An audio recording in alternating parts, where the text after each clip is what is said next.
Hi, I'm Sven. One more thing about crashing a project.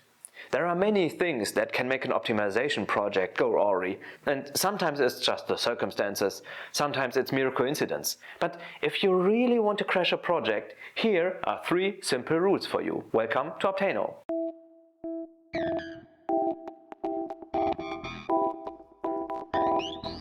Crashing an optimization project is easy enough if you follow some simple rules. Rule number 1: no prototypes.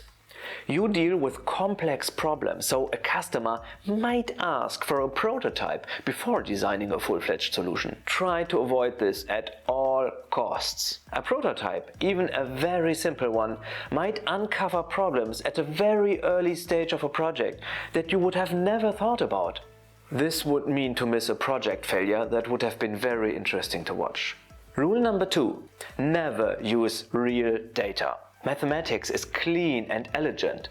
A couple of formulas will make you shine and give your solution the aura of intelligence that it deserves. Don't destroy this with confronting your mathematics with actual data from real life. You might learn that it is not as slick, consistent, or even complete as in your assumptions on the slide deck. What a missed opportunity for failure that would be. Rule number 3: no automatic tests. Your customer is the one who knows their problem best. So don't slow down software development by coding automatic repeatable tests.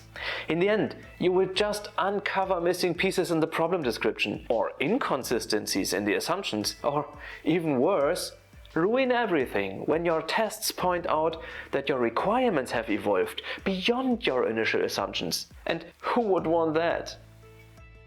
There are many ways to ruin a project, but if you really want to make sure, just follow these simple rules. Do not create repeatable tests, do not use real data, and never ever create a prototype before selling a complex project. This way, crashing your project is a no-brainer.